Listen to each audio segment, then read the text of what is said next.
Bien, paso a paso, pues la enfermería se ha consolidado más dentro de las ciencias de la salud, no solo como profesionistas, sino también, no solo ayudando, sino también con un cuerpo de conocimientos que la hacen ser autónoma y a la vez ser parte de ese equipo de salud. Y pues a continuación tenemos a Carlos Cabral. ¿Estás por ahí, Carlos? Sí, aquí estoy con ustedes. Muy bien, muchas gracias por estar aquí. Déjame primero paso tu, tu currículum, te presento.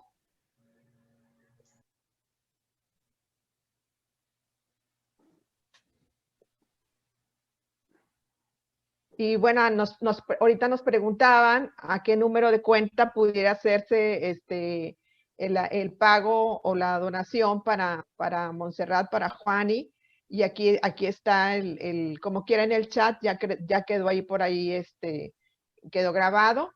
Y también si las personas que necesiten constancia, envían su comprobante de pago a colegioenfermeriaqx@gmail.com. Esto es para las que necesiten su constancia. Y bueno, aquí tenemos a Carlos Alberto Cabral León. Él es miembro de la mesa directiva de la MEXPE. Tiene su cargo como vicepresidente. Es jefe de las áreas quirúrgicas y del departamento de procesamiento estéril del Hospital Mac Medical de Satélite. Está certificado como técnico en procesamiento y distribución estéril por el CBSPD, certificado como administración de gestión de procesamiento y distribución estéril por el CBSPD. Licenciado en enfermería, tiene especialización en enfermería quirúrgica y microbiología clínica, diplomado en la Central de Esterilización y Gestión de Proceso de Esterilización, enfermería quirúrgica y seguridad del paciente en la Ciudad de México, diplomado en la Central de Esterilización en la República de Colombia y miembro de la Asociación de Enfermería del Perioperatorio de la URN. Bien, Carlos. Adelante, Carlos. Listo. Se ve bien la pantalla, ¿verdad, Finita? Bien, Excelente. Carlos. Muy bien. Vamos a empezar con este tema que es un tema que para mí no es nuevo, es un tema que me ha tocado dar a lo largo de varios años y es un tema que veo que al día de hoy no hemos podido resolver.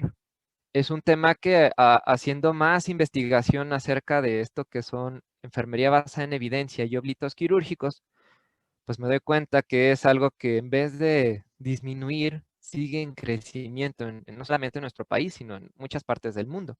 Vamos a empezar por el concepto de qué es un óblito. Es un cuerpo extraño olvidado en el interior de un paciente durante una intervención quirúrgica. En las imágenes que están viendo, yo creo que las personas que se dedican a enfermería quirúrgica, pues han de tener noción de la primera imagen, que es una radiografía con una pinza, que obviamente al sacar los rayos X, pues la pinza es radiopáca, no se va a difuminar. Y lo que tenemos acá abajo, pues es una gasa dentro del intestino. Esta foto me gusta ponerla al inicio porque aquí se esclarece muy bien lo que quiero decir cuando hay adherencias derivadas de una gasa, un textiloma. Hay adherencias en la parte del tejido, que en este caso es tejido gástrico. ¿Qué más vamos a ver? Un cuerpo extraño, textiloma u óblito, en la cavidad original a partir del material textil pueden ser gasas, compresas, sin efecto terapéutico. Aquí tenemos un punto bien importante, dice sin efecto terapéutico. Hay algunas técnicas quirúrgicas, por ejemplo, no sé, empaquetamiento, que puede ser, por ejemplo, cuando hacen una histerectomía total y necesitan cubrir la parte donde es el cérvix para evitar que haya comunicación entre en la cavidad vaginal y la cavidad abdominal. Bueno, esa es una con efecto terapéutico. Podrían dejar ahí una gasa compresiva o divisoria. Pero en el caso de los óblitos quirúrgicos, ¿qué nos vamos a encontrar? Que en los tipos de óblitos vamos a encontrar que gasas y compresas son el 69% de 37 casos de un estudio que utilicé para efectos de la presentación. En 4 de ellos, más de una gasa, se encontró el 31% de instrumental, pinzas el 7%, otros que podrían ser retractores, electrodos, etc. Este es un problema que como bien lo acaban de ver ahí en la diapositiva, pues nos está hablando que la CONAMED, que es quien nos puede hacer como arbitraje entre nosotros, los familiares, hospitales, etcétera, es un tema que es como muy, muy problemático al día de hoy. O sea, estar dentro de este tipo de casos, pues bueno, o sea, cualquier instrumentista, cualquier cirujano que estén efectuando un procedimiento quirúrgico, yo creo que es lo menos deseable, ¿no? Y lo que les pregunto, ¿solamente son los textiles lo que nos vamos a encontrar en estas cavidades? No, aquí les voy a poner un ejemplo. En el 2002, una mujer que llegó a un aeropuerto se dio cuenta al pasar al detector de metales que tenía un instrumental quirúrgico en el abdomen y la paciente había operado, se había operado hace 4 meses. Entonces, yo nada más quiero dimensionar con este ejemplo de un óblito cuántas ocasiones han de pasar. Digo, uno ya se preocupa cuando va a los aeropuertos, ¿no? Dice, híjole, me operaron de tal cosa, me vaya a salir ahí una trama radiopaca o me vaya a salir un instrumento que me hayan olvidado en alguna cirugía, algún procedimiento. Esto del secreto de quirófano lo quise poner porque dice, el temor a las posibles implicaciones médico-legales hace que este hecho suela permanecer como secreto de quirófano. Esto yo creo que es algo que nos pasa demasiado en todos los quirófanos de todo el mundo. O sea, porque nos vemos inmersos en una temática de, pues pareciera ser como policías y ladrones, porque al final necesitan buscar un responsable de este óblito. Y el óblito de, por defecto se encuentra posteriormente a las cirugías. Lo ideal sería que lo encontráramos y fuera algo que se tratara en el momento del procedimiento quirúrgico. Pero ¿qué pasa? Tenemos la tendencia a hacer este tipo de secretos de quirófano. Yo les puedo decir que esto es lo peor que podemos hacer como profesionales de la salud, porque al final las implicaciones legales pues nos abordan a todos, porque el nombre de todos está en esa cirugía, tanto el cirujano, del anestesiólogo, del circulante, del instrumentista, del radiólogo, todos los nombres están registrados, por eso no deben de existir estos secretos de quirófano. Debemos de tener la capacidad como organización para decir, ¿sabes qué? Hubo un error intrahospitalario, intraoperatorio, cometimos tales errores, pues hay que levantar el registro de este error. ¿Para qué? Para que no vuelva a pasar.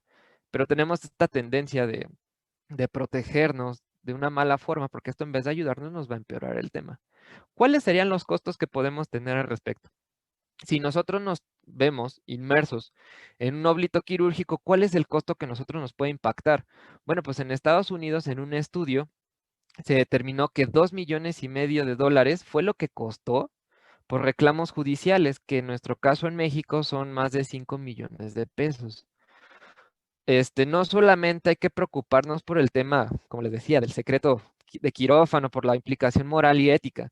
También vienen costos por detrás que, bueno, aquí quiero decir algo, que hay seguros de gastos legales para nosotros como profesionales de la salud.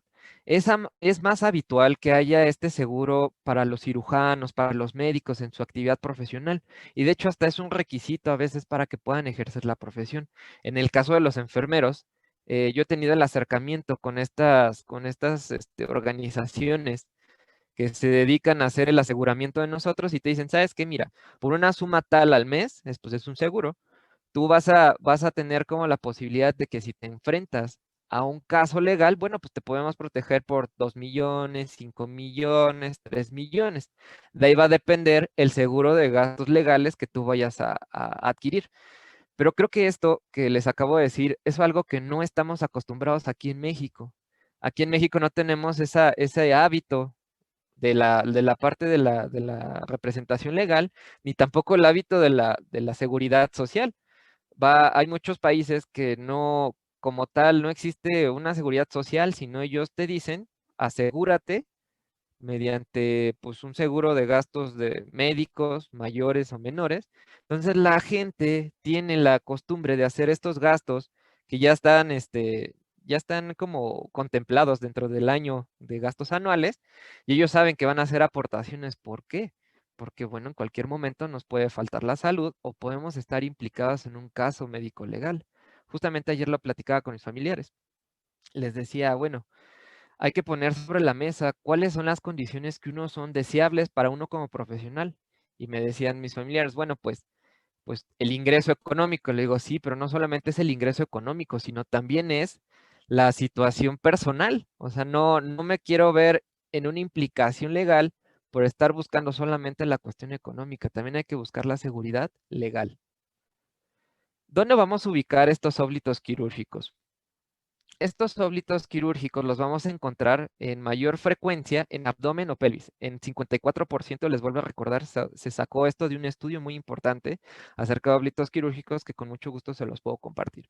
En vagina se encontró el 22%, 12 casos. En tórax fue el 7%, que fueron 4 casos. Y otras localizaciones el 17%. Y, por ejemplo, fueron canal espinal, cerebro, cara y extremidades. Aquí yo siempre les digo, cuando estoy instrumentando o como jefe de área, siempre les he dicho, no se confíen, cualquiera puede hacer un óblito quirúrgico. ¿Por qué? Porque al final cualquier objeto puede ser algo extraño en la cavidad de un paciente. Y me decían, a ver, ¿y en una cirugía de otorrino puede pasar? Sí, sí puede pasar. Me ha tocado ver que el paciente casi vomita los tapones nasales, no los que se ponen al final de la cirugía, sino los que se ponen al inicio para hacer hemostasia de los vasos sanguíneos. Ajá, para hacer esta vasoconstricción. ¿Por qué el paciente está expectorando o está vomitando estos tapones? Pues porque también no hicimos el conteo, o sea, algo muy sencillo. O imagínense perder alguna aguja, un catgut crómico doble armada, que se ocupan para hacer la sutura de estas mucosas, que la perdamos dentro de la cavidad nasal. Pues el paciente también va a tener un rechazo al respecto y va a tener molestias. Y no sabemos qué más podemos hacer. Recuerden mucho la gasa que les puse al inicio de la presentación. Esas adherencias se dan porque el organismo los reconoce como extraños. Reconoce extraños al objeto que estamos metiendo y pues obviamente ¿qué va a hacer? Encapsularlo. Entonces tenemos que tener en consideración que todas las cavidades este, pueden ser o causarnos problemas en el caso de que tengamos óblitos quirúrgicos. Por eso es bien importante la palabra prolijo. La palabra prolijo se las digo yo siempre a todos los instrumentistas. Ese debe de ser nuestro apellido de nosotros. ¿Por qué? Porque ser prolijo es tener exceso. ¿Exceso de qué? De control, de orden, de esa mesa quirúrgica. Nos volvemos controladores en ese momento, porque así debemos de ser. ¿Qué va a pasar si nosotros tenemos este tipo de gasas y otros materiales olvidados? ¿Podemos hacer el desarrollo de fístulas? También puede ser que de manera más lenta, indolente, tipo fibrinoso, creando adhesiones y encapsulando el cuerpo extraño, como les comentaba. Entonces, al encapsularse va a ser una adhesión. Y bueno, digamos que fue una adhesión como los casos que van a ver que en esta presentación van a decir, bueno, el paciente la libró, o sea, el paciente no murió. Pero en el caso de que sea un paciente que el óblito quirúrgico, textiloma, compresoma, de instrumental o alguna aguja, se haya localizado, por ejemplo, entre el riñón y el vaso, pues, ¿qué va a pasar?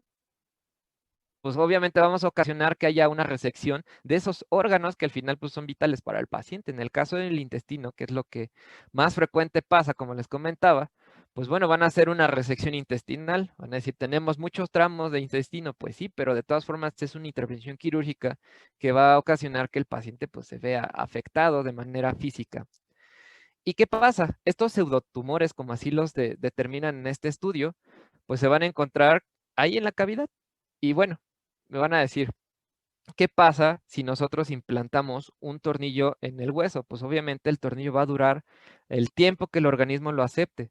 Y lo mismo va a pasar con este tipo de materiales, pero en el caso de los materiales naturales, por ejemplo, las gasas, las compresas, pues va a haber se va a empezar a hacer una putrefacción de este material, pues bueno, obviamente nos va a ocasionar una sepsis. En el caso instrumental quirúrgico, pues se puede quedar en el organismo del paciente hasta que lo rechace o hasta que haya una afección orgánica. Y lo más peligroso que pueden ocasionar son perforaciones intestinales y sepsis sistémica del paciente. Entonces, estos pacientes no solamente les podemos ocasionar una afección como corporal u orgánica, sino también les vamos a ocasionar hasta la vida o la muerte. Entonces, es algo riesgoso. Esto que están viendo aquí, ¿qué es? Esto es algo que no me canso de hablar de él porque yo sé por experiencia propia, por los años que tengo de enfermero quirúrgico, que esto que se llama disector push o pucho, que muchos lo conocen dentro de los hospitales, Pues eso se hace en la central de esterilización. Yo les quiero decir que también existen ya estériles de la industria, pero no han sido como muy populares. No se han comercializado como las gasas o las compresas.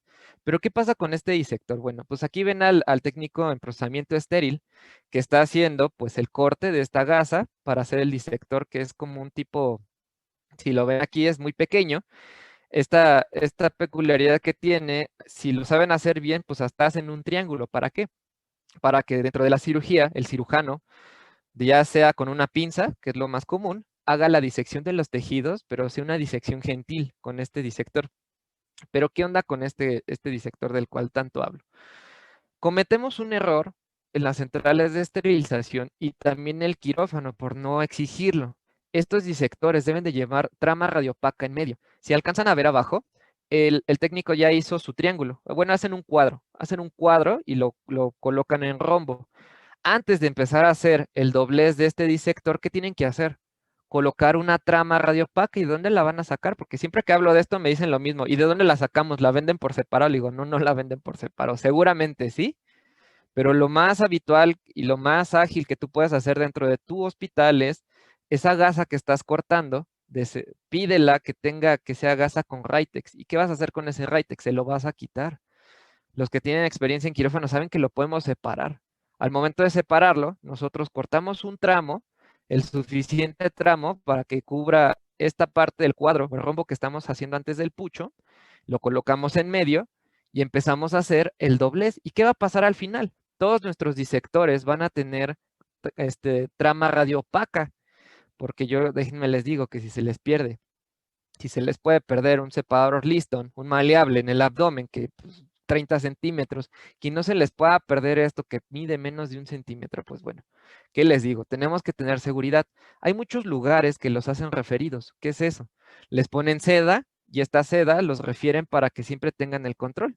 Es como el caso de los cotonoides en cirugías de neuro.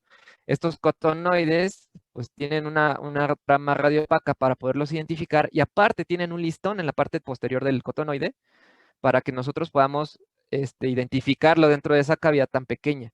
Bueno, hay muchas formas de hacer esto, pero lo ideal es de que nosotros mismos empujemos a nuestras centrales de esterilización como quirúrgicos a que nos den esto con manera segura. Y ojo, si también la central de esterilización hace lo que son las gasas, las compresas y este tipo de disectores, o hay más cosas artesanales que hacemos, pues bueno, hay que exigir que si van a entrar a cavidad vayan con trama radiopaca. Ya les di una forma de cómo hacerlo. Hablando un poco del contexto de la parte legal, vamos a hablar que qué es imprudencia. Es quien actúa sin cordura, moderación, discernimiento, sensatez o buen juicio. Es una persona imprudente, una persona que sí sabía lo que tenía que hacer, cómo lo tenía que hacer, pero por su imprudencia cometió un error. Entonces, esto cae en la parte de imprudencia. ¿Qué es la negligencia? No aguantar, no guardar precaución necesaria o tienen indiferencia por el acto que se realiza, actúan con descuido u omisión. En este caso de negligencia, pues por supuesto que el sujeto, el profesional, sabía lo que tenía que hacer, sabía cómo lo tenía que hacer, cuándo, dónde y todo. Pero simplemente lo omitió o lo tomó como algo sencillo y no lo hizo. Entonces ahí esa persona, ese profesional cayó en el rango de negligencia. ¿Y qué es la impericia? Porque van a decir, bueno, ¿y qué tal si no sabía hacerlo? Pues estas personas que según la falencia del profesional se fundamenta en la falta de conocimientos, aptitud, destreza o técnica. Esta persona o este profesional cayó en la impericia. Esta impericia va a decir, bueno, de todas formas, aunque no lo sepas hacer, aunque tu habilidad no sea, pues hay responsabilidades legales que te atañen por detrás. ¿Y qué va a pasar con este sujeto? Pues no va solo. No va solo porque también la institución está como antecesor de esta persona que porque dice, a ver, ¿por qué lo pusiste a hacer esa actividad si no tiene la destreza ni la capacitación? Y si nos vamos peor, si son personales que tal vez no cuenten con la documentación en regla y aún así tú los estás exponiendo a hacer este tipo de actividades que son de una actividad especializada, pues ¿qué va a pasar? Hay varios responsables dentro de esto. Por eso hay muchos lugares que han pasado por cuestiones legales y han adoptado muy buenas estrategias. ¿Cuáles? Profesionalizar a su personal con el cual cuentan, esa es una, porque así ya documentan que cuentan con las aptitudes académicas. Después hay otros lugares hospitalarios que hacen algo muy bueno, que son evaluaciones mensuales. No importa que ya sean empleados de 10 años, 15 años, se siguen evaluando sus aptitudes y sus capacidades. Porque este personal, como lo van a ver también en la plática, pues puede ser un veterano de 30 años de servicio. Pues va a ser, pues, ¿qué se puede equivocar a esa persona? Bueno, pues no somos infalibles. Hasta el mejor cazador se le va la presa. Entonces, debemos de tener cuidado de las actividades que nosotros hacemos. Y aquí también quiero decir algo que siempre digo en las presentaciones: capacitación, chicos.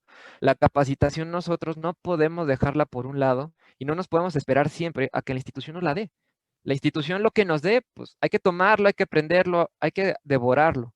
Pero lo que no nos dé, nosotros como profesionales estamos obligados a capacitarnos para justamente no caer en la impericia.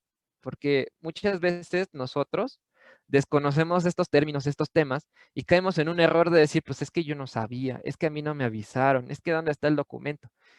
Y vienen las cuestiones legales y te van a decir, bueno, pues caes en la impericia, ¿por qué lo hiciste si no sabías?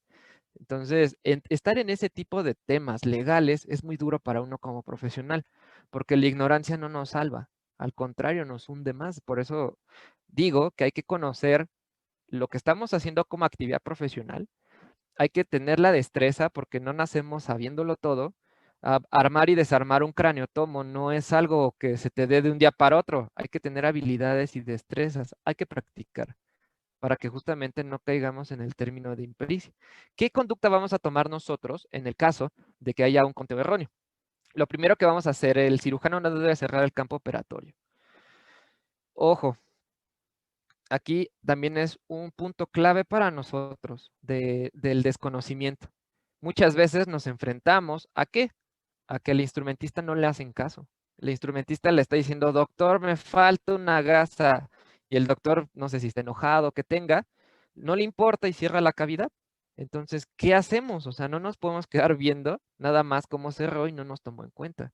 Obviamente tenemos que tener un protocolo dentro de la unidad para activarlo en ese mismo momento que el cirujano no está haciendo caso a eso que también le atañe como regla legal. Tenemos que evaluar los riesgos de producir nuevos daños. En el caso de que se avisa, se notifica, nosotros como instrumentistas tenemos el poder legal de detener esa cirugía en ese momento y decirle, doctor, me falta una gasa, ¿qué vamos a hacer? El cirujano tiene la responsabilidad de hacer una búsqueda, pero va a hacer la valoración primero, va a decir, ok, no es lo mismo tener un paciente que ya terminó la cirugía, salió bonita, sin sangrado, a una cirugía que, bueno, el paciente tiene que irse ya a terapia intensiva porque se nos está muriendo, ¿no? Entonces vamos a hacer la valoración, pero todo tiene que estar documentado. Se debe de insistir en la búsqueda de rayos X.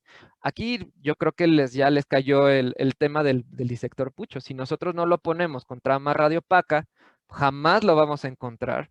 Entonces eso va a estar en el paciente y lo peor es que es de gasa, es un material orgánico, entonces se va a pudrir dentro del paciente. Por eso debemos de tener todo lo que metamos, obviamente el instrumental es radiopaco, la mayor parte de todos los instrumentos y dispositivos que ocupamos son radiopacos, pero tenemos este hilo delgado que se llama disectores puchos o lo que se hace en la central de esterilización. Mucho ojo con ese tema, no lo dejen pasar tan fácil. Tenemos que anotar lo sucedido siendo de relevancia en la historia clínica y diagnóstico del médico. Tenemos que hacer la documentación sí o sí. Tenemos que también documentar qué maniobras se realizaron por hallazgo y cuál fue el motivo por el cual se desistió la búsqueda. Podría ser, ya pasaron 3 horas, ya pasaron 2 horas, 1 hora, fue demasiada manipulación. Lo vamos a reintervenir en 15 días. El documento debe de ir firmado por el equipo completo, el jefe del servicio del turno, así como elaborar un escrito explicando a detalle el acontecimiento sucedido y se manda al expediente del trabajador como antecedente. Aquí aplica para todos, ¿eh? No solamente para el trabajador que somos nosotros, que la responsabilidad, quiero aclararlo desde ahorita. El conteo legalmente corresponde ¿a quién? A la enfermera circulante y a la enfermera instrumentista. El cirujano tiene las implicaciones legales de qué? De meter el objeto y de sacar el objeto. Son cosas muy separadas ya en el tema legal. Entonces nosotros debemos tener ya en la conciencia que ese conteo es de nosotros. Entonces tenemos todo el poder para decidir qué se hace y no se hace con ese conteo. ¿Qué otra cosa vamos a hacer? Algo muy difícil, informar al paciente. Debe de existir, o lo ideal sería que existiera un protocolo hospitalario acerca de esto. Entonces, se le tiene que explicar al paciente que se hicieron todas las maniobras, todo lo que se hizo, pero no se encontró el objeto. Entonces, el paciente ya le estás avisando que probablemente tenga un objeto extraño. Entonces, el estrés de la cirugía pues, se potenció ahora, porque ahora va a pensar que tiene un objeto dentro del organismo y es posible. Bueno, se le informa que también habrá un seguimiento muy de cerca, estudios de imagen para hacer la identificación, estudios clínicos para ver que no hay una sepsis, etcétera. Se le explica que se le va a dar un seguimiento al paciente y si todo sale como inclinado hacia que si hay un objeto dentro de esta cavidad, pues vamos a intervenir al paciente. Lo ideal es entre los primeros 15 días posteriores a la cirugía. No podemos esperar más porque si hay un objeto que es una gasa o lo que sea, no sabemos si vaya a ser un rechazo o vaya a ser una sepsis dentro de este paciente. Y ahora vamos a lo más feo. ¿A qué vamos a estar enfrentándonos si nosotros caemos en esta negligencia, en esta impericia, ¿no? Pues puede ser un juicio civil o un penal. ¿Cuál va a ser la diferencia? El juicio civil, si el juicio se inclina hacia la parte civil, tanto por la parte legal como por el paciente y como nosotros, quiere decir que necesitamos hacer un resarcimiento económico. Necesitamos pagar para que este paciente nos deje libres. No implica un delito, sino una situación por la cual el imputado deberá pagar una suma de dinero por daños ocasionados a una persona. ¿Qué suma? Pues puede ser la suma que sea cuantificable al paciente. No sabemos si lo reintervinieron, si los estudios, pueden ser cuentas millonarias. Pero ¿qué va a pasar? Hay algo peor que decir, bueno, no tenía mi seguro de gastos legales. Chin, ¿de dónde voy a sacar $500,000 si nos fue barato? No solamente hay eso, existe un juicio penal que implica la existencia de un delito y en caso de ser culpable el imputado puede ser puesto en prisión. O sea, ya no solamente tenemos el efecto de tener una condición legal y tener que pagar algo, sino también ya estamos con la pérdida de nuestra libertad. Y no solamente la pérdida de nuestra libertad, podemos perder el ejercicio profesional, que es lo más seguro si estamos en este tipo de casos. Entonces, es de mucho pensar esto que les estoy diciendo, porque esto justamente cae en la cancha del desconocimiento de nosotros como profesionales. Creo que todos sabemos que nuestras acciones tienen una repercusión legal. Todos sabemos que nuestro expediente médico legal lo es. Todos lo sabemos, pero no sabemos hasta dónde podemos llegar nosotros. Entonces ya les estoy aclarando que podemos, si nos fue barato, el cometido del error, pues nosotros vamos a entrar a un juicio civil. Si nos fue caro, pues bueno, ya estamos en un juicio penal. ¿Cómo lo van a determinar? Pues según los casos, según los hechos, según lo sucedido. Entonces, aquí es donde sí aplica algo que los dichos dentro de los hospitales, cuando los entendemos, tienen un gran peso, que cuando los escuchas por primera vez dicen, ay, no, bueno, qué ridículo. Pero cuando entiendes que dicen, tu hoja de enfermería o te hunde o te salva, es la neta. O te hunde o te salva. Si entraste al tema del secretito dentro del quirófano, no se vayan por el mal lado, el secretito del quirófano estoy hablando acerca de ocultamos todo porque es el cirujano estrella, porque él nos dijo, etcétera. No. Si nosotros caemos en eso, vamos directito porque ya en el momento que ya no tiene una coherencia el documento, ya procede. Así lo dicen ellos. Al momento que tu documento ya no tiene lógica, coherencia, procedes. Si tu documento lo tienes bien recabado, no procedes. Tal vez va a haber otras situaciones como declaraciones o van a ser citatorios, pero ya no vas a estar en un tema porque van a decir, bueno, este sujeto sí lo reportó, tiene nombre de quien lo reportó, tiene firma de muchas personas, entonces hay un amparo para esta persona. Entonces, aquí es un tema muy delicado y muy fino.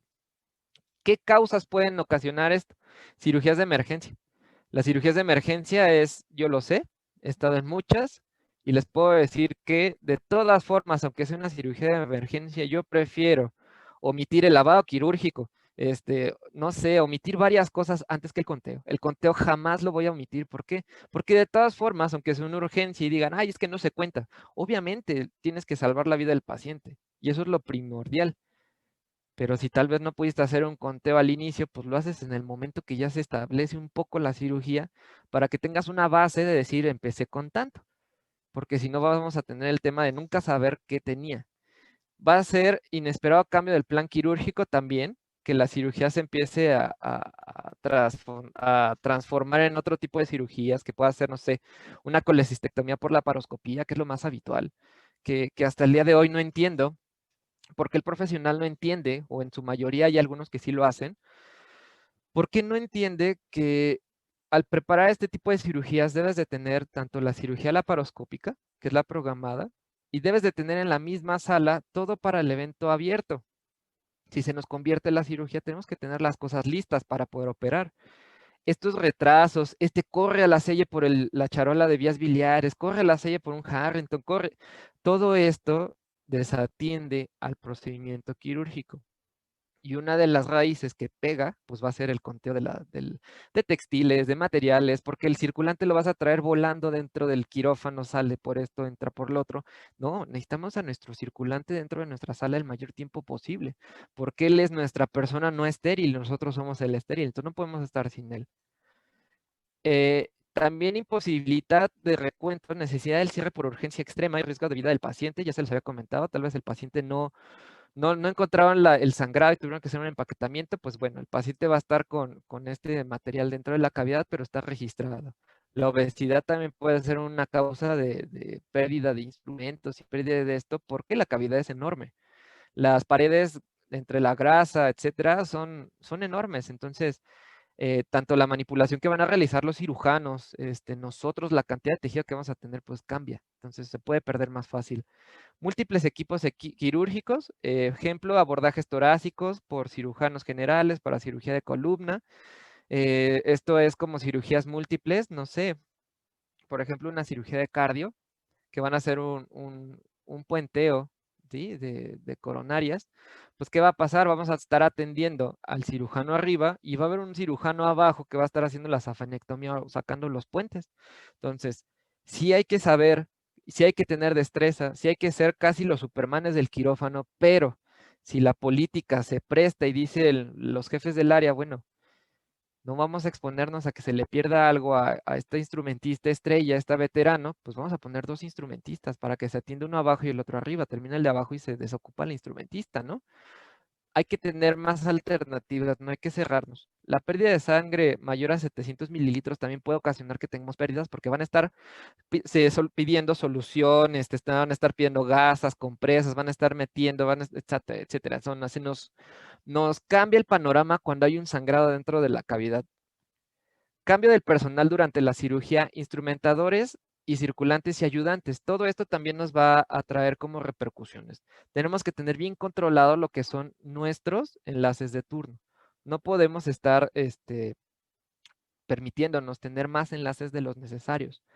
Yo sé que en muchas ocasiones hay cirugías muy prolongadas, hay cirugías que las cuales nosotros no nos podemos dar el lujo de tener a personas casi 7 horas ahí parados, entonces puede haber un relevo, pero estos relevos siempre van con el conteo completo. Horario nocturno y fines de semana. El horario nocturno, yo siempre lo he dicho, son estipulados para cirugías de urgencia. ¿Por qué no hablo que sean cirugías programadas? Porque hay personas que dicen o deciden, bueno, pues durante el día estoy en el instituto, en la noche voy a estar en la priva, ¿y qué pasa con estos pacientes?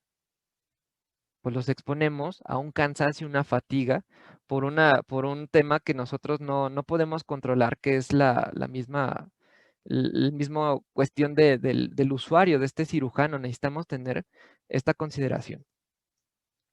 Procedimientos complejos también. Mientras más complejo sea el procedimiento, más posibilidades tenemos de hacer una pérdida, un óblito quirúrgico. Múltiples procedimientos en el mismo acto quirúrgico, como se los comentaba, es algo que tenemos que tener bien controlado. Yo por eso muchas veces escucho a cirujanos que dicen, bueno, pues nada más voy a hacer una cirugía.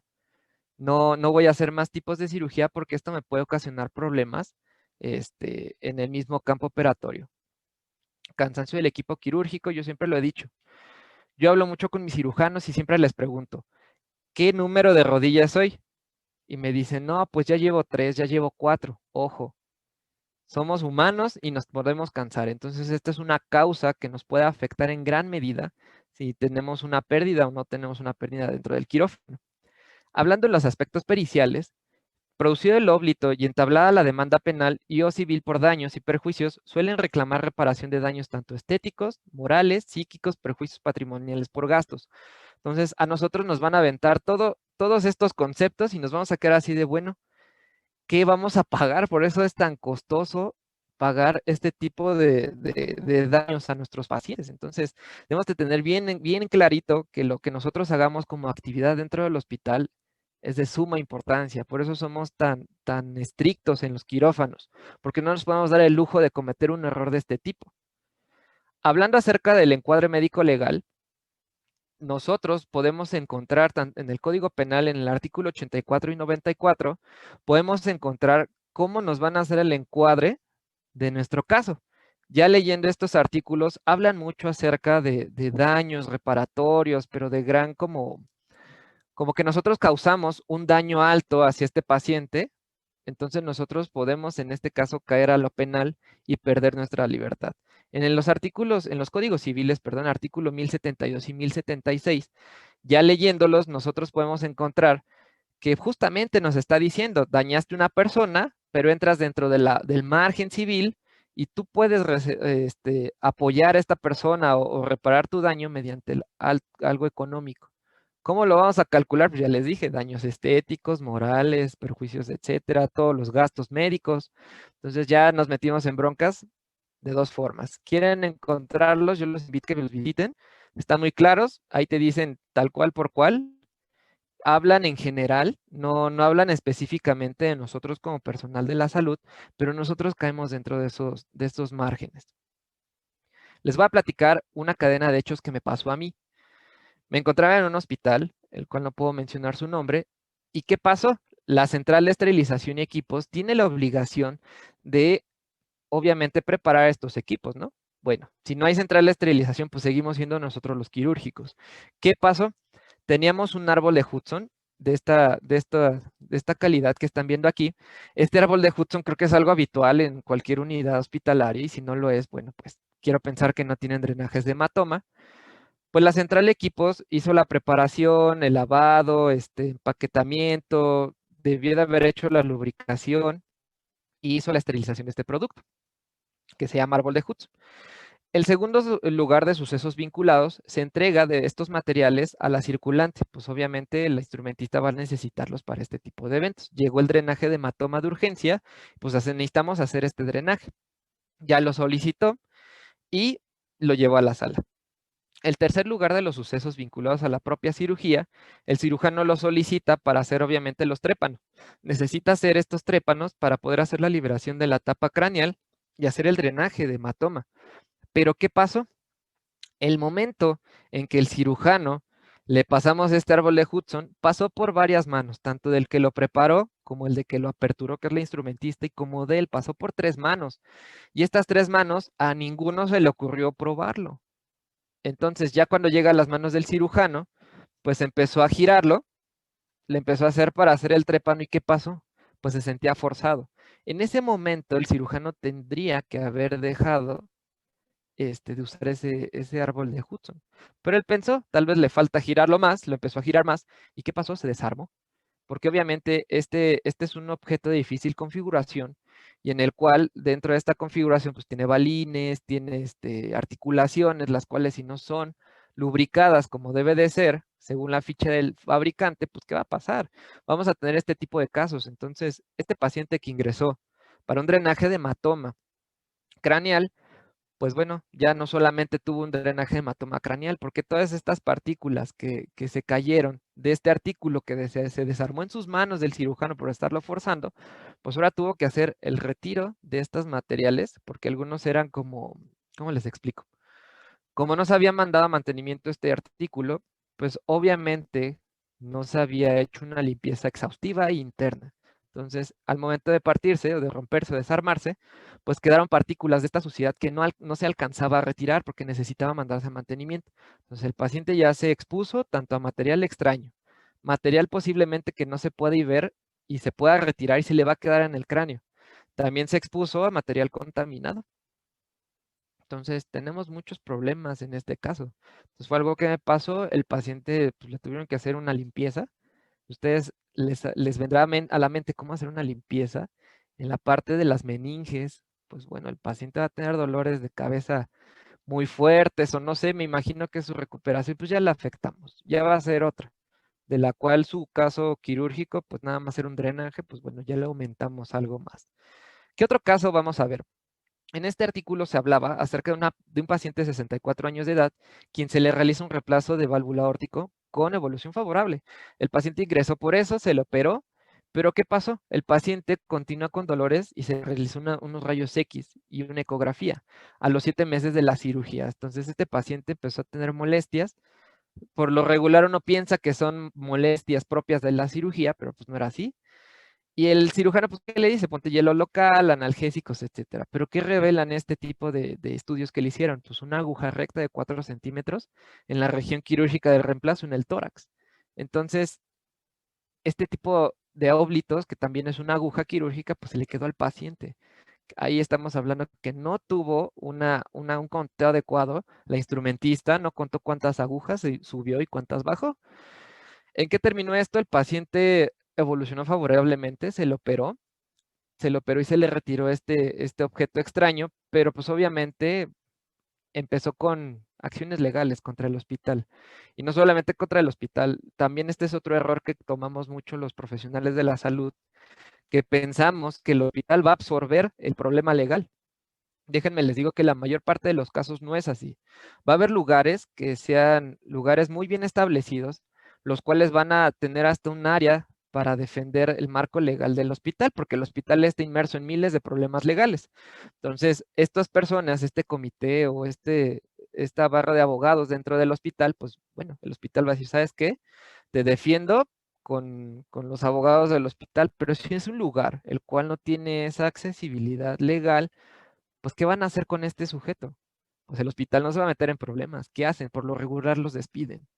Y al despedirlos, pues estás ya sin trabajo, sin ingreso económico, y aparte, pues estás afuera con tu problema legal. Entonces estás en un problema. ¿Qué otro caso nos habla? Un paciente de 36 años de edad a quien se le realiza una laparotomía explorada por abdomen agudo quirúrgico. El diagnóstico fue una apendicitis. Se realizó la apendicectomía con lavado de cavidad y drenaje. Todo muy bien, con tratamiento antibiótico externando, extendiéndola hasta los 15 días. En los meses subsecuentes comienza con vómitos y pérdida de peso. El síndrome pilórico determinó que se realiza una endoscopía, extrayéndose ¿qué? Una gasa quirúrgica de olor fétido. Entonces, a esta paciente le dejaron una gasa dentro de los intestinos. No lo sé. Si fue una apendicectomía, yo me quiero imaginar que en el momento que hicieron el muñón del apéndice con el mesoapéndice y cuando están haciendo la disección de la pendicular, de la arteria pendicular, pues bueno, hacen el tiempo séptico y tal vez hubo la necesidad de ocluir. Por eso les decía que a veces las gasas los ocupan como medio terapéutico, pero instantáneo. No se tiene que quedar ahí la gasa por siempre. ¿Qué estoy diciendo? Tal vez la gasa la tuvieron que poner en donde estaba el muñón, en el ciego, y lo olvidaron y suturaron sobre eso. Entonces, ¿qué pasó con este paciente? Pues también inicia acciones legales contra el hospital y el personal. Acá hay otro caso que este es más impresionante. Me gustó mucho, digo, desde la vista científica, como es enfermería basada en evidencia. El sorprendente caso del hombre que le sacaron del estómago unas tijeras olvidadas hace 18 años. Por eso les decía que no es lo mismo el material orgánico que el inorgánico, porque al final este instrumento es instrumento, esperando que sea así, que sea de acero quirúrgico, aleaciones adecuadas para el procesamiento. Pero miren cómo está la tijera. La tijera en el organismo, yo siempre lo he dicho, la sangre es oxidativa. Tiene funciones y propiedades que van a oxidar el metal. Entonces la tijera, una, ya se había oxidado, dos, se partió. Imagínense la fuerza oxidativa que tiene esto. Entonces, este paciente, pues, en 1998 fue sometido a una operación en un hospital y después de 18 años, pues regresó porque tenía igual dolores, tenía molestias y miren lo que se encontraron. Hay otro caso que es de otro estudio en Colombia que dice, en 4 pacientes de sexo femenino cuyos procedimientos fueron ginecológicos, encontraron compresomas encapsulados. La evolución de estos pacientes fue satisfactoria porque se encontró a tiempo. Pero estamos hablando que las cavidades eh, de la parte de ísteros, de vagina, de estas cavidades, pues yo siempre lo he dicho, cuando hagan una cirugía de cesárea, hay varias cavidades que van a cerrar antes de que termine el procedimiento. La primera va a ser el útero, después va a ser el peritoneo, entonces hay que tener bien en consideración esto. En este caso, se trata de un paciente que se le practicó la paratomía por presentar una herida en el abdomen, fue una cirugía de urgencia. Entonces, tenía el antecedente de una pancreatoduodenectomía por trauma años atrás. En las primeras 24 horas posoperatorias presentó estado de choque y requirió una nueva intervención, en la cual ¿qué se encontró? Una compresa, un compresoma. Entonces, el paciente también evolucionó satisfactoriamente. Cuando se identifican a tiempo, evolucionan bien. Se trata de un paciente, el caso 6, femenino de 50 años de edad, que presenta dolor abdominal durante 20 días de evolución asociados al episodio emético. También tuvo fiebre, etcétera. Al paciente se le realizó una colecistectomía por la paroscopía. Pero aquí hay un error que de verdad es un error que debemos de tener bien al día aquí. El paciente, al hacérsele los estudios, pues obviamente el paciente es posoperado de una colecistectomía, ya no tiene la vesícula. Pero ¿qué pasa con uno de los estudios? Dice, fue reportada como normal con vesícula y vías biliares sin alteraciones. ¿Qué onda? O sea, el estudio está diciendo que todavía tiene el órgano, entonces ahí los estudios también nos pueden meter en problemas, porque los demás estudios están hablando que hay afecciones tanto del área. ¿Cuáles afecciones? Pues hubo una pérdida de algún material, ¿qué es lo que se está viendo? Y el otro estudio nos dice que tiene hasta la vesícula, pues este es un error muy grave. Otro estudio dice, dos clínicas indemnizan a dos mujeres por olvidar unas pinzas y unas gasas dentro de su cuerpo al ser operadas. Esto fue en España. ¿Y cuál fue el costo que tuvieron que hacer de indemnización estos lugares? El primer caso se produjo en febrero del 2011 y tuvieron que dar 21,351 euros, que en los pesos mexicanos son más de medio millón de pesos. En el segundo caso, que en el 2014, pues a la paciente le encontraron una pinza Kocher en la cavidad. En este caso le tuvieron que dar 10,000 euros, que fue 247,366. ¿Cómo ven? Este es un caso que no se da solamente en nuestro país. Yo por eso les digo. Y algo que también quiero decir, esto es de nuestro país, esto fue en Nuevo León, dice libre bajo fianza, enfermera acusada de negligencia. Algo que quiero decir es bien claro, este caso es de una veterana, una persona que pues, ya tenía 30 años de servicio en el nosocomio, pues incurrió en cuestiones legales. En este caso no fue un textiloma, sino fue un caso de terapia intensiva. El paciente entró igual por un problema cerebral, un derrame cerebral, y al paciente pues se le evolucionó bien, tuvo dificultades en la extubación, pero no dificultades como para provocarle daño cerebral, más allá de lo que entró para operar. Lo que pasó fue que no detectaron a tiempo en terapia intensiva los datos de dificultad respiratoria, o sea, la paciente presentó hipoxia. Hipoxia porque el tubo tenía un moco que estaba ocluyendo el ingreso del aire, del oxígeno. Entonces, al no determinar eso, pues se fueron con todo y determinaron que la enfermera, que la veterana, que fue la que tuvo la mayor implicación porque hubo un relevo, hubo otra persona, otro profesional que sí lo detectó y sí lo reportó. A la otra persona no le pasó lo mismo que a ella. Ella sí terminó, tuvo que dar indemnización porque obviamente pues, se metió en el tema civil y penal. ¿Cómo prevenirlo? El desarrollo de normas y procedimientos, y no solamente eso, la comunicación entre nosotros es vital. Esta comunicación yo no daba fe de que fuera tan importante, pero de verdad la comunicación mata o salva a personas. Y no solamente eso, también la institución debe tomar una postura responsable acerca de que esto va a pasar en algún momento. ¿Cómo lo vamos a prevenir? Pues haciendo protocolos, teniendo medidas de acción para que cuando pase se minimice, se mitigue y se controle. Vamos a ver esto rápidamente porque vamos un cortito desde tiempo. La parte número 1 es qué contar. Generalmente ya les dice, se cuenta todo, va a empezar. No voy a entrar en detalles, se cuenta todo. Las gasas y compresas está prohibidísimo cortarlas porque tienen una forma y es más fácil contar 10 que 8, que 9, que 11, que 12. Por eso son 5 y 8 por lo regular. El número de tipo de agujas debe de coincidir con el número de paquetes, por eso los paquetes de suturas no se bajan, se dejan ahí en el campo y se están cuantificando. Hay instrumentistas que colocan las agujas arriba de los empaques. Eso es bueno porque ya tienes controlados, porque algunas son dobles armadas, algunas traen hasta 6 agujas. El instrumental quirúrgico debe de ser cuantificado en su totalidad. Y ojo, aquí hay una pinza y hay varias pinzas que tienen objetos múltiples. Por ejemplo, la cánula de Yankauer, la oliva, es algo que se pierde con mayor facilidad en las cavidades porque no la apretamos en el momento del inicio del acto quirúrgico. Y uno de los factores que puede presentar también es malo tener un exceso instrumental. Debemos de tener lo necesario y específico para el procedimiento quirúrgico y para las preferencias médicas. No debemos de exagerar. ¿Cuándo debemos de contar? La ORN nos dice bien clarito.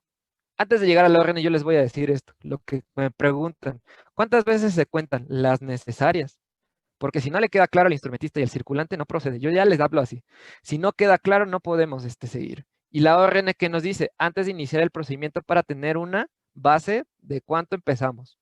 Antes del cierre de cavidad, ¿cuáles cavidades? Por eso les decía, ojo, no se confíen que el peritoneo es la única cavidad. Hay más. Antes del inicio del cierre de la piel también y y al finalización del procedimiento. Y si hay un relevo de instrumentistas y de circulantes, se debe de hacer un conteo completo. Por eso debemos de lograr una estandarización. En la mayoría de los hospitales existen paquetes con un número predefinido de gasas, etcétera. Ojo con las gasas que se generan dentro del hospital por la selle. Deben de ser 10, no puede haber 9. Los recuentos deben de ser realizados de forma audible en voz alta para que nos escuchen todos. Por eso se cuenta 1, 2, 3, 4, 5, 6. Empezamos con 10 gasas. Si las gasas no vienen completas, no debemos de mitigar problemas. Se saca el paquete de la sala. Se saca y se pide uno nuevo para no entrar en discusión de cuántas eran. El recuento de instrumentos punzantes se lleva a cabo según la etiqueta de cada paquete, como les decía. No es bueno tirar estas bolsas de suturas. Debemos de tener control tanto de las hojas de bisturí, de las hojas de las agujas de suturas, etcétera. El estándar del acomodo de un set es algo que debemos de lograr. ¿Cómo? Si yo les dijera que nosotros vamos a lograr, según un estándar dentro del hospital, de decir la central de equipos y esterilización y el quirófano se conjugan para lograr este estándar, ¿qué podemos lograr? Podemos lograr que el instrumental quirúrgico ya venga por tiempos quirúrgicos y que la enfermera instrumentista manipule lo menos. La sella, yo siempre se los he dicho, nosotros debemos de buscar la manera de hacer más ágil, más fácil, más efectivo el trabajo de ellas, porque nosotros somos sus ellas en el instrumento. Entonces, yo siempre, cuando puedo y cuando me dan la oportunidad de ayudar a centrales, siempre les digo, el instrumento va por tiempos quirúrgicos. ¿Y cómo? No solamente esto, también debemos de lograr un estándar en que es el stencil, nombre del hospital, nombre del equipo, qué catálogo, qué descripción, qué cantidad, el total, fechas, autoclave, carga, etcétera, todo. Muchas veces me he topado con jefes de centrales de esterilización que me dicen, no, ¿para qué les pones el total? Que lo cuenten. Y les digo, a ver, no.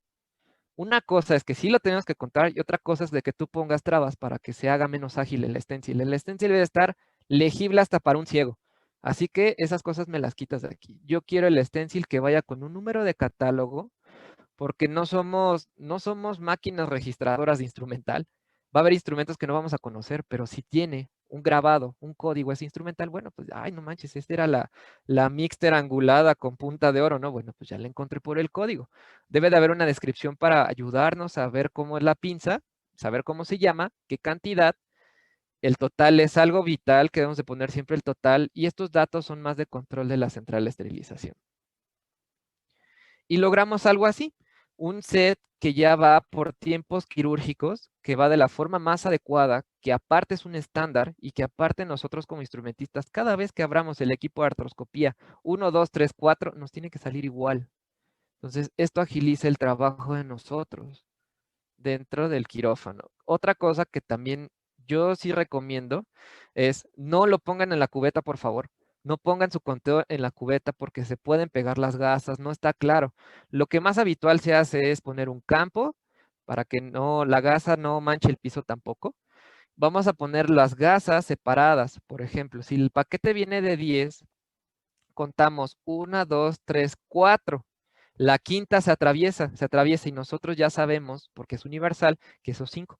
Si ya son 10, tenemos del 1 al 9 y la décima sirve para amarrar el paquete. Entonces el paquete universal ya nos está diciendo que ese paquete ya está completo, son 10. Y en el caso de las compresas es igual, las vas a acomodar por pilas. Si viene de 5 son 5, si viene de 10 son 10. Entonces, y otra cosa, este campo debe estar enfrente del instrumentista. Nos tenemos que organizar para que esto se pueda lograr. Porque no puede estar volteando el instrumentista a buscar la cada vez que necesite, la tienes de frente para que con una vista cuente, hay 8 abajo, yo tengo 10 arriba, listo, vamos bien. Hay conteos, y yo lo sé porque he instrumentado un buen, que la cuenta la llevas en la cabeza, y la repites cuantas veces sea necesaria. ¿Quién debe de contar? Todos. El instrumentista, el circulante y el cirujano tenemos la responsabilidad del recuento de gasas. Por lo regular siempre lo dejamos en el circulante y el instrumentista. El cirujano también es responsable de esa parte. Y corrobora y corresponde al cirujano verificar y retirar todo material extraño. La responsabilidad del personal auxiliar, circulante, instrumentario y de la institución también está en juego. No nos podemos confiar de que pues, todo se lo echamos al cirujano o al hospital, porque no es así. Y hablando de la documentación, ¿qué vamos a documentar? Tipo de gasas, punzantes, instrumental, cuántos recuentos, nombre y cargo de la persona que están haciendo el recuento, resultado de recuento si fue correcto, fue discrepante, notificación al cirujano acerca de cualquier discrepancia, acciones tomadas en caso de discrepancias, ya les dije qué tenemos que hacer, material dejado intencionalmente en el paciente, como por ejemplo gajas dejadas como empaquetamiento, se tiene que notificar, se tiene que anotar en el documento, y de no realizarse razones por las cuales se obvió el recuento, por ejemplo, no sé, la vida del paciente, este caso fue muy extremo, no podemos hacer el conteo, se tiene que notificar. Porque el día que revisen eso, porque si el paciente falleció y los familiares demandan, eso nos va a salvar. Y hablando de incidencias y complicaciones, en casos crónicos se produce un proceso de adherencias, resección y viscerales, los cuales asocian a morbilidad y mortalidad mayor. Aquí están viendo el sujeto, el textiloma ya en el intestino, pues ya está haciendo su trabajo. Y hablando de las problemáticas, ya casi terminamos, habla acerca de las secuelas infecciosas. El 53% de los pacientes presentan mayormente las infecciones, o sea, que nos está diciendo que llegan a la parte de sepsis. Daños irreversibles a órganos abdominales, el 46%. Histerectomías y lesión de intestinos, el 33%. Imagínense, ya no nada más es el intestino, también son el útero. Por eso el útero siempre lo menciono, cesáreas, 2 cuentas. Cesáreas cuenta cuando se cierra el útero y cuando se cierra el peritoneo. Ojo. Cuadriplegia en el caso de la columna, que fue algo nervioso, el 13.3, daños muy graves por la defunción, el 7.4. Creo que con que estemos en el 1% del daños más graves por defunción, acuérdense, penal. Los demás, si el paciente sobrevive y las cosas no fueron tan graves, civil. Pero si nos fuimos al 7.4 o menos, nada más necesitamos un 1.1 para nosotros terminar en la cárcel. Con esto termino la presentación. Espero haya sido de su agrado. También agradezco mucho la invitación nuevamente a FEMEC, al Colegio de Nuevo León y también a Marta Lara por esta invitación tan importante y compartir con ustedes este tipo de conocimientos que para mí, siempre lo he dicho, la enfermera debe de estar armada hasta los dientes. No por nada existen enfermeras en peritos. Muchas gracias. No, Felicitaciones, Carlos. Carlos. Excelente. Hola, maestra. Excelente, Carlos, tu presentación y bien, pues una de las preocupaciones, yo creo que como jefas o como enfermeras quirúrgicas es que se nos vaya a quedar algo ahí dentro en el paciente. Y digo, a veces las demandas vienen hasta dentro de 2, 3 años, o sea, en los casos que tú mencionabas, o sea, hasta ciertos años, ¿verdad? Entonces no 15. sabes hasta cuándo te puedes estar implicada y cuándo en algún momento dado te pones también en riesgo. Lupita, ¿tenías un comentario antes de Sí, si acaso había sí. una pregunta? Bueno, al respecto, y qué bueno que tocó ese punto, el punto legal, Carlos, porque las demandas, desgraciadamente, ¿verdad?, han ido en incremento en vez de decremento, ¿sí? Tenemos que esmerarnos más, ser más cuidadosas. Tu plática fue un punto de reflexión. Y ante esto también, o sea, de nuestro quehacer como quirúrgicas, como instrumentistas, ¿verdad?, hacer seguimiento a nuestros pacientes. Y al respecto, nosotros ante esta situación que se está dando frecuentemente, ahorita hubo una baja porque en COVID se suspendieron muchas cirugías programadas, pero cuando te llegan las urgencias, eso sí, viene otra vez el incremento. Tenemos programado incluso 2 sesiones, la sesión una sobre cómo prevenir eventos de responsabilidad médica, pero desde el enfoque legal en la próxima sesión, y en la que continúa en la segunda parte que va a la responsabilidad civil, ¿sí? Entonces, a complemento, qué bueno que lo tocaste, y bueno, hago la invitación para las sesiones de FEMEC del martes que viene, del día 3 y del día 10, la parte 1 y la parte 2 sobre aspectos legales. donde está involucrado enfermería. Muchas gracias, Carlos. Excelente ponencia. Esos oblitos, mucho cuidado. Hay Mucho que cuidado, tenerlos, exactamente. hay que Muchas tenerlos a la felicidades. vista. Muchas felicidades y sobre todo eso que comentas sobre lo del peritaje, es muy importante lo que acabas de mencionar. Todo debe de quedar por escrito y sobre todo ese empoderamiento que tiene tanto la quirúrgica como la circulante, de no permitir que el cirujano cierre una cavidad mientras que el conteo esté completo. Es correcto. Sí. Entonces, ¿cómo nos vamos a evitar estas demandas o sobre todo esas demandas, anotando en dónde? En los registros de enfermería? Porque si bien es cierto, la unidad quirúrgica tiene su propio formato, los cuales van a estar avalados y deben de estar bien descritos procedimiento por procedimiento. Ahí es donde se va a deslindar la responsabilidad que le compete a cada quien. Porque si bien es cierto, todo el equipo quirúrgico es responsable, pero ahí es donde se va a deslindar. Si la enfermera, por obviar un paso, no lo anota, ahí es donde por lo más débil es por donde más ataca estas situaciones. Entonces, como peritos tenemos que fortalecer todo eso y decirle a nuestros colegas cómo se pueden deslindar de estas responsabilidades. ¿Sí? O sea, cómo se van a proteger. Sí, una Para evitar cosa eso.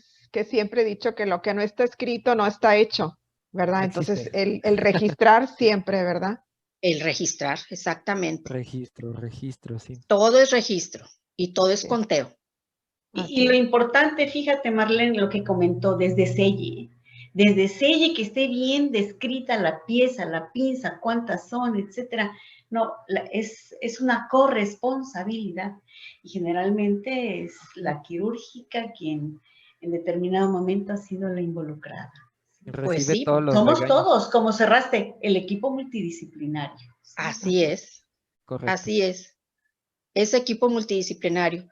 Y si bien es cierto, en las leyes en los de dice, allá va la que no, es una parte importante. ¿Por qué? Porque desde la limpieza del equipo, Y hay el limpiezas que no podemos ver. el lubricarlo, el acomodo, el que si está bien estéril, el que esté bien empaquetado, todo eso nos va a facilitar, pero siempre y cuando hagan sus acciones y sus actividades de acuerdo a cómo está escrito y anotarlo y registrarlo, porque ahí va otra parte, la esterilización, cómo salió el equipo. ¿Sí? Trazabilidad completa, sí. Toda Sí, la vida. trazan. El trazado. Bueno, muchas felicidades. Muchas Gracias, gracias a maestra todos. Lupita. Hasta luego. Ella es perito, Carlos, perito en enfermería, aquí en Nuevo León. Así Pues es. yo con Actual perito. gusto. Los admiro de veras. Gracias. Miriam, ¿tienes alguna pregunta por ahí? Buenos días. Pregunta referente al tema, ¿no? Muchas felicitaciones, licenciado. También soy quirúrgica y pues el conteo casi lo llevo toda la cirugía, tanto al instrumental, lo que tengo arriba y lo que tengo limpio. Siempre estar contando porque pues nunca se sabe lo que podría pasar. Entonces, y siempre con la circulante, oye, a ver, ¿cuánto tengo aquí abajo? ¿Cuánto tengo yo aquí arriba? Siempre, durante toda la cirugía, es lo mejor. Bien. Si nos caemos mal, no importa, tenemos que hacer equipazo. en ese Exactamente. momento. Y yo lo que digo es, no se va una, nos vamos todos. Es correcto. Así es. Bueno, pues Muchas muchas gracias. gracias, Carlos. Y seguimos con nuestro siguiente tema. Un fuerte abrazo. Gracias, Carlos. Bien, nos insisten sobre el número de cuenta de Juani. En el chat y en algunas en los En el chat comentarios ya está anotado, por si acaso no alcanzaron a tomar, ahí está en el chat anotado el número de cuenta de Juani. Y De correo. si ustedes, en el correo, ¿verdad? Y el También de correo. El correo también está anotado en el chat por si acaso, si acaso las que necesite constancia. Ahí escríbanos, envíenos su pago para poderles reenviar su constancia.